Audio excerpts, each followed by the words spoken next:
তো হ্যালো বন্ধুরা, তো তোমাদের সাথে কি কখনো এরকম হয়েছে? এ দেখো লইয়াতে মানে কি জানো, মাংস মানে নিয়ে এসছে, ঠিক আছে, দিয়ে তখন এখানে সব ভাত মানে রান্না করতে লেগেছে, দিয়ে পার্সে রেখেছে, রাখার পর ফাঁকা মাঠ, বুঝলা, এখানে মানে আসলে ফাঁকা, শিয়াল টিয়াল ঘোরাঘুরি করে, মাংসটা কিন্তু নিয়ে পালিয়ে গেছে।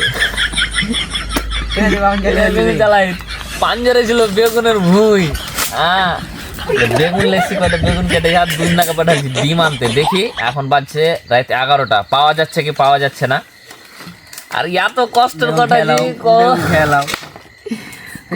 কারোর সাথে যদি কোনোদিন ঘটে থাকে, যেরকম হয়তো আর মানে কেউ কখনো ঢাল মানে ভাতে ভরে দিয়ে যেরকম বন্ধুদের মতো কত দুষ্টু থাকে, তো এবার সিরিয়াসলি আজকে কিন্তু শিয়াল এলিয়ে পালিয়ে গেছে।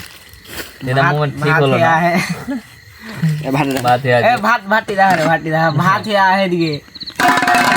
দেখো না, আর একটা কথা কি, লিয়াসুক ডিম টিম দিয়ে একদম মানে যখন রান্না করতে গোস দে তো আর মাংস ভিড়ে পাই না।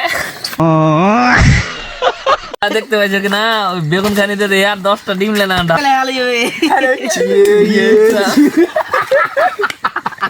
মাত্রা কেমন সবজি হলো, ডিম লেনো বন্ধুরা, ঠিক আছে, ডিম ভেঙে চলিয়ে ভাগলা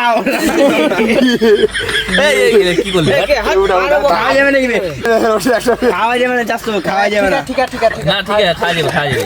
আপনার নিয়ে ডিমে ঠিক হয়ে গেছে, ঠিক আছে, আর ভাঙছি আমি ডিমে ঠিক হয়ে গেছে, ডিমে ঠিক হয়ে গেছে, ডিমে কিছু না, শুন এতে না, ডিম দি দেন না, এত কাল বলছিস না, এটা দে রে, দে দে দে তুই তো আর পিছন এক জায়গা হতে থাম, লাড়িস না, থাম এমন মাছ হবে না, কি করে উড়ছে বেশি অত জোরে দিস না, ছাইটাই উঠছে। দেখতে পাচ্ছ মানে আমাদের ফাইনালি হয়ে গেছে, বুঝতে পারলা, রান্না।